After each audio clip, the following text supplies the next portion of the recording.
Hi, my name is Michelle, and I waited till the last damn minute. Okay, sorry guys. So it is almost 2025. At the time of this filming, it is currently December the 31st, 2024. And yes, I waited till the last damn minute. So I'm hoping I'm going to make this video a little bit on the shorter side, just for the sake of editing and my sanity. So yeah, let's get started. I did finally solidify what I was going to be using for the 2025 year. And let me tell you, it was a lot of trial and error because I know that I've discussed multiple different planners in my previous videos, but they probably weren't any of these. But that's okay. We move on. We kind of figure out what works for us and then we embrace it and then we just kind of go with it. At least I do, anyways. And my focus this year was flexibility, compact, portability. I think I've achieved that, so let me quickly explain. Um, my main planner, if you can believe it, is this. This is a Nolty 1180 in the pocket size. So it's similar to a passport, but it's a little bit slimmer. But it is in the grid memo. So I have a weekly overview and a place to write notes. What I've learned is I am primarily a weekly planner. I do like to have a space for dailies, at least not for planning and to-do lists. So what I've done is I wanted to incorporate this tiny planner in on-the-go and more in-depth planning. So this is my on-the-go planner. This is my passport-sized traveler's notebook. And I can easily fit this in here if I need to. And it can be taken with me, as implied, on the go. If I need to take this smaller type of setup, I can take it with me. Doctor's visits, things like that, traveling, whatever. Write notes, I can easily do that. So this is probably going to just stay in my bag for the majority of the time. I might take it out here and there, or I may not even carry it with me at all. It's not the main star of the show. It's honestly just kind of like on the back burner, but it's there in case I need it, if that makes any sense. It will most likely be housed in my pocket ring setup. This is in the Moterm vegetable tan line, color midnight, 30 millimeter rings setup. And I didn't think that I would need all 30 millimeters, but I do. I'm able to tuck this in back here. I do not have a weekly section in this part of the rings because it is housed in this. That way I can absolutely separate it without having to carry all of this. For the most part, this is my collections, on-the-go notes, references, things like that. If I need to look in here, because I am primarily a paper planner, I don't keep things digitally, at least nothing that I want to reference quickly. And if I need to find, like, say for example, I'm looking for shoes for my G baby, I know what size she wears, I can quickly reference it while I'm out and about at Target or something, and I can find that really quickly and just buy what I need. As far as like a January setup, I think I will do that on the next video, so I won't get too in depth in what this looks like or how it's set up, but you get the idea. Collections, references, there's a few things about finances, personal lists, a place to draw. It has everything. And as much as I hated to admit it to myself, because I really did try to make a bound notebook work as my main planner, I was really hoping that I could do something all in one. And I really wanted to be a one bound book girly, but it's just not me. It is not. And I don't know why that is, because ideally I would just have one notebook, because I hate carrying a lot of stuff. I've mentioned this before. I like to have things that are small and compact if I need to carry multiple items, and this works out well. So for the most part, as long as I have this and this, I should be fine. I would ideally keep this as well. That is why it was imperative for this to fit in here, and it does. Ha, see that? It's a chunky bitch, but it still works. It's okay. I think that this is perfect. Pocket rings isn't for everybody, but like I said, I've resisted, and honestly, I keep coming back to it.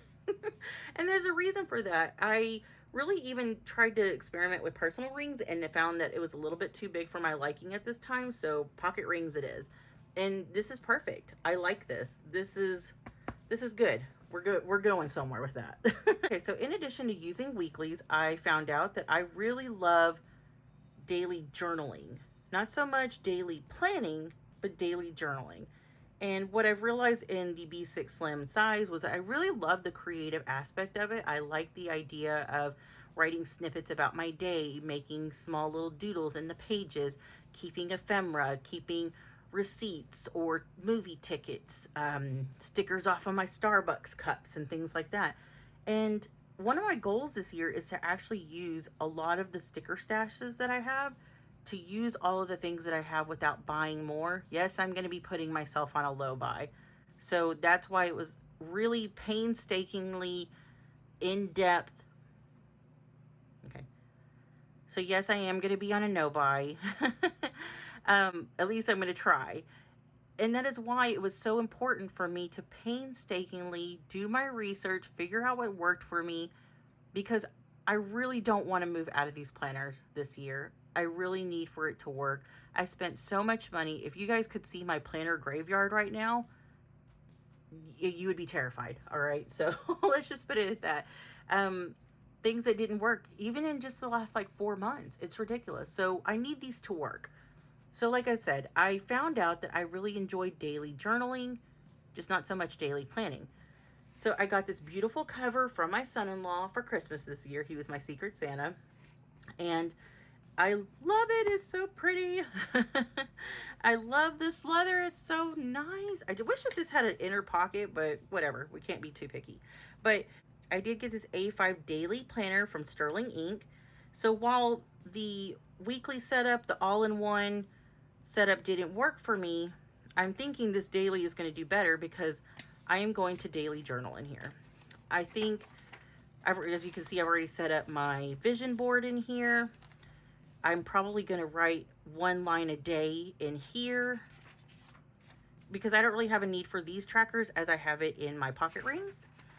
As far as monthlies, I don't have a need for that either. What I might do is document like my G Baby's milestones here in the monthly section.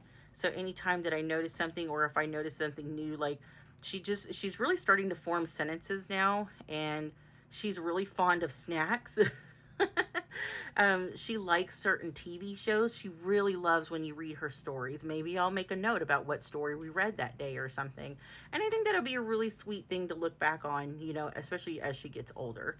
Because as I've learned as a grandparent, this time is so short, and I really would love to look back on this stuff. I really wish that I had something like this for my kids, but 20 and 25 years ago, I wasn't really thinking about that.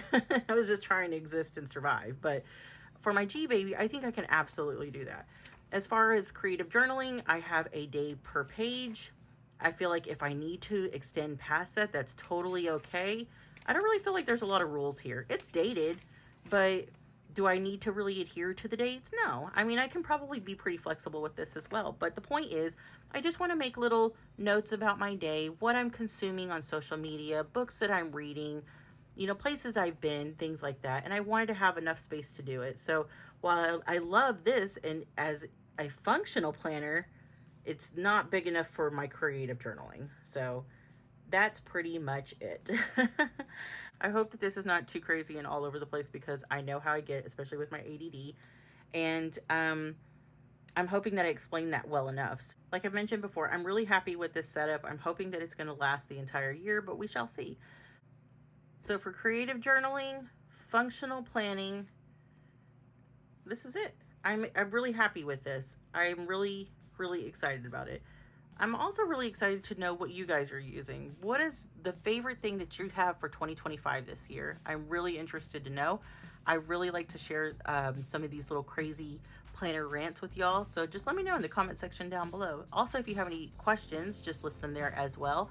I don't really have any need for affiliate links today, but I do have my Amazon shop listed down in the information section, as well as my social media links if you would like to check those out.